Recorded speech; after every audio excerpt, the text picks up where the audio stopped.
बिस्मिल्लाहिर्रहमानिर्रहीम अस्सलामु अलैकुम वरहमतुल्लाहि वबरकातुहू। नाज़रीन इकराम, गुज़िश्ता दिनों अमरीकी जासूस त्यारे की साउथ चाइना सी में दाखिले के बाद खित्ते में मज़ीद वाक़यात पेश आए हैं, जिसके मुताबिक चीन ने अमरीकी जहाज़ इंटर होते ही 4 मिसाइल समंदर में दागे थे, जिनके जरिए चीन ने गुआम में अमरीकी मिलिट्री बेसिस के परखचे उड़ाने का भी ऐलान कर रखा है। जबकि अमरीकी फ़ौज का कहना है कि मामलात इंतहाई कशीदा हो चुके हैं। फौरी तौर पर हम इस बात का तयन कर रहे हैं कि क्या चीन कोई बड़ी कार्रवाई तो नहीं करने जा रहा, जबकि इंडियन मीडिया के मुताबिक चीन 500 किलो का डिस्पेंसर बम तैनात करने जा रहा है, जिससे पूरे एयरफील्ड को तबाह किया जा सकता है। दूसरी तरफ जर्मनी से अमरीकी फौज निकाले जाने पर जर्मनी और अमरीका में खलीज बढ़ती जा रही है और अब जर्मनी की डिफेंस कंपनी ने F-35 का पोल खोल कर रख दिया है। जर्मन डिफेंस कॉन्ट्रैक्टर ने F-35 को स्टेल्थ मानने से इनकार करते हुए अहम खामी से भी पर्दा उठाया है, जिसके बाद UAE समेत कई ममालिक को धचका लगने जा रहा है जो F-35 लेने के ख्वाहिशमंद रहे हैं।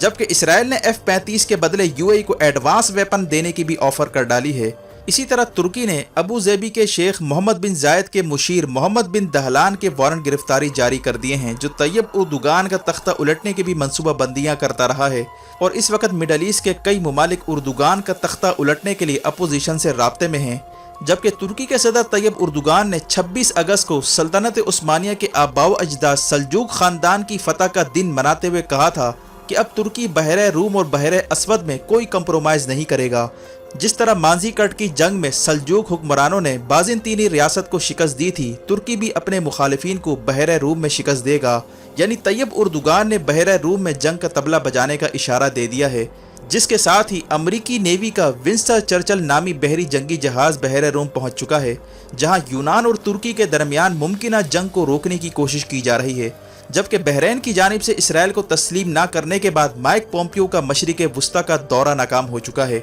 आखिर खित्ते में मज़ीद कौन सी डेवलपमेंट होने जा रही है? मज़ीद तफसीलात में जाने से पहले असलियत टीवी को सब्सक्राइब करते हुए बेल आइकन पर क्लिक करें ताकि हर आने वाली वीडियो का नोटिफिकेशन आपको बर वक्त मिल सके। नाज़रीन कराम, चीन का रास्ता बंद करने के लिए स्टेट ऑफ मलाका बंद करने की साजिश नाकाम होने के साथ ही इंडिया ने निकोबार जजीरे पर अपनी नेवी की तादाद बढ़ाने का ऐलान किया है, लेकिन ग्राउंड पर सिचुएशन इंडिया के हाथ से निकलती जा रही है।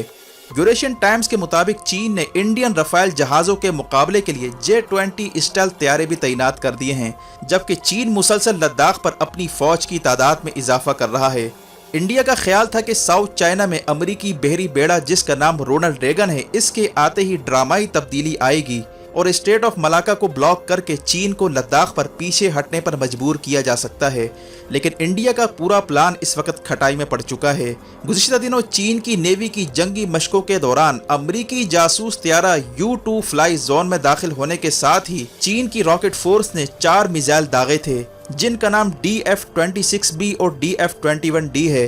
DF-26B तकरीबन 4 से 5,000 किलोमीटर तक हदफ को निशाना बना सकता है, जिसे इंटरमीडिएट रेंज का बैलिस्टिक मिसाइल भी कहा जाता है, जबकि DF-21D की रेंज तकरीबन 2700 किलोमीटर है। जबकि ये दोनों मिसाइल न्यूक्लियर वॉरहेड ले जाने की भी सलाहियत रखते हैं। खास तौर पर इन मिसाइलों को एयरक्राफ्ट किलर भी कहा जाता है, यानी चीन ने ये मिसाइल बहरी बेड़े तबाह करने और फौजी अड्डे तबाह करने के लिए बनाए थे। जबकि माहिरीन का कहना है कि चीन के ये मिसाइल बासानी गुआम में मौजूद अमरीका के फौजी अड्डों को तबाह करने के साथ साथ बहरी बेड़ों को भी तबाह कर सकते हैं। यही वजह है कि जब चीन इन मिसाइलों को टेस्ट करने जा रहा था तो इसने एयर ट्रैफिक बंद कर दी थी ताकि कोई जहाज वहां से ना गुजर सके।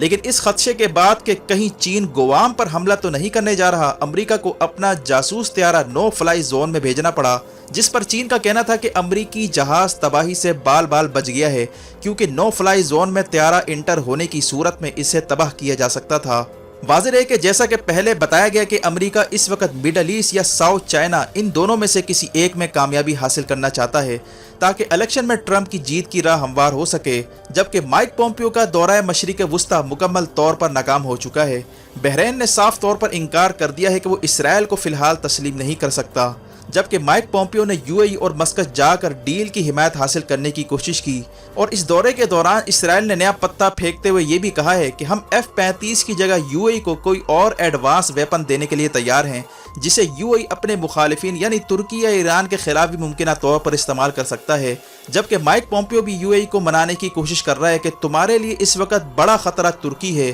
اسی لیے ترکی کے خلاف اتحاد بنایا جائے۔ ایک طرف امریکہ اور اسرائیل UAE کو یہ پیغام دے رہے تھے تو دوسری طرف امریکہ نے بحیرہ روم میں ونسٹن چرچل نامی بحری جنگی جہاز بھیج دیا ہے جس نے ترکی کے ساتھ جنگی مشقیں کی ہیں، جس سے ظاہر ہوتا ہے کہ ٹرمپ کی حکومت اس وقت ڈبل گیم کھیل کر ٹائم گین کرنا چاہتی ہے اور اس کی خواہش ہے کہ کسی طرح نومبر کے الیکشن تک اسرائیل اور UAE معاہدہ کسی طرح برقرار رہے، اسی لیے ٹرمپ میکسیمم ٹائم گین کرنے کی کوشش کر رہا ہے۔ دوسری طرف وہ ترکی کے ساتھ بھی معاملات ٹھیک کرنا چاہتا ہے تاکہ ترکی اسرائیل کے خلاف کوئی بڑی کارروائی نہ کرے جس نے حماس کے لیڈروں کو حال ہی میں شہریت دے رکھی ہے، جبکہ F-35 طیارہ جسے UAE حاصل کرنے کی تگ و دو کر رہا ہے۔ اس حوالے سے رشیا کے بعد اب جرمنی کے ڈیفنس کانٹریکٹرز نے بھی اس پر سے پردہ اٹھاتے ہوئے کہا ہے کہ امریکہ کا F-35 طیارہ اسٹیلتھ طیارہ ہے ہی نہیں۔ جرمنی کی ڈیفنس کمپنی ہینس ہولڈ نے انکشاف کرتے ہوئے کہا ہے کہ جرمنی کا جدید ریڈار جس کا نام ٹوینوس ہے، اس نے F-35 طیارے کو 100 میل کی دوری پر ڈیٹیکٹ کر لیا تھا۔ اس کا مزید کہنا تھا کہ 2018 میں جرمنی کے شہر برلن میں ایئر شو ہوا تھا جہاں پر امریکہ کے 2 F-35 طیاروں نے حصہ لیا تھا جسے ہمارے ریڈار سسٹم نے 150 کلومیٹر کی دوری پر ٹریس کر لیا تھا۔ کمپنی کا کہنا تھا کہ اسٹیلتھ طیارے کے سگنل ہمیں موصول ہو گئے تھے لیکن اسے صرف ارلی وارننگ کے طور پر استعمال کیا جا سکتا ہے، نہ کہ اس طیارے کو نشانہ بنانے کے لیے، کیونکہ طیارے کو نشانہ بنانے کے لیے ہائی فریکوینسی کی ضرورت ہوتی ہے اور ان سگنلز کو مزید امپروو کر کے ان طیاروں کو بھی نشانہ بنایا جا سکتا ہے۔ جبکہ یوریشین ٹائمز کے مطابق ٹوڈ وولٹرز جو امریکہ کی یورپین کمانڈ کے کمانڈر ہیں، ان کا کہنا تھا کہ رشیا کا S-400 نظام کی موجودگی میں F-35 طیاروں کو ہم آپریٹ نہیں کر سکتے کیونکہ S-400 F-35 کے مقابلے کے لیے بنایا گیا تھا، اسی لیے امریکہ ترکی کو S-400 خریدنے سے روکنا چاہتا ہے تاکہ خطے کا توازن ترکی کے حق میں نہ چلا جائے۔ دوسری طرف یوریشین ٹائمز کے مطابق چین کلسٹر بموں کی مانند خطرناک ہتھیار تعینات کرنے جا رہا ہے جس سے F-16 طیاروں اور رافائل جہازوں کو ایئر فیلڈ سمیت تباہ کیا جا سکتا ہے۔ رپورٹ کے مطابق چین نے ڈسپینسر بم تیار کر لیا ہے۔ ڈسپینسر بم کی خاصیت یہ ہے کہ یہ 500 کلو گرام کا وزنی بم لے جا سکتا ہے اور اسے میزائل سے بھی لانچ کیا جا سکتا ہے،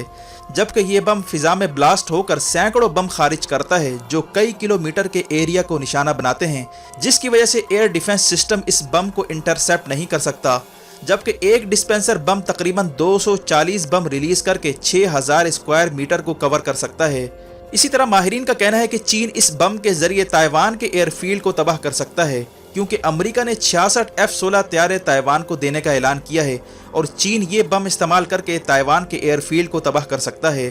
جبکہ انڈیا کا کہنا ہے کہ چین یہ بم ممکنہ طور پر لداخ میں موجود ایئر فیلڈ کو تباہ کرنے کے لیے بھی استعمال کر سکتا ہے جہاں رافائل طیارے پہلے ہی موجود ہیں، یعنی معاملات مزید کشیدگی کی جانب جاتے جا رہے ہیں۔ جبکہ ترکی کے صدر رجب طیب اردوغان نے 26 اگست کو سلجوق امپائر کی فتح کا دن مناتے ہوئے کہا ہے کہ جس طرح سلطنت عثمانیہ کے آباء و اجداد سلجوق خاندان نے بازنطینی ریاست کو شکست دی تھی، اسی طرح ترکی بحیرہ روم میں اپنے مخالفین کو شکست دے گا۔ واضح ہے کہ سلجوق ترک قبیلہ ہے جس نے موجودہ ترکی کو حاصل کرنے کے لیے بازنطینی ریاست کو شکست دی تھی، جس کے نتیجے میں استنبول سمیت پورا ترکی فتح ہو گیا تھا۔ اسی کی یاد میں فتح کا دن 26 اگست کو ترکی میں منایا گیا۔ ترک صدر اردوغان کا کہنا تھا کہ وہ سلجوق خاندان کی روایت برقرار رکھتے ہوئے بحیرہ روم میں کوئی کمپرومائز نہیں کریں گے، جبکہ بازنطینی ریاست کے علم بردار یونان کو جنگ کی بھی دھمکی دی ہے جو عرب ممالک اور اسرائیل کے ساتھ مل کر ترکی کے خلاف اتحاد بنانے جا رہا ہے۔ اس وقت ترکی اور عرب ممالک میں کشیدگی پیدا ہو چکی ہے۔ ترکی نے محمد دہلان جو محمد بن زائد کا سیکورٹی مشیر ہے اس کے وارنٹ گرفتاری جاری کیے ہیں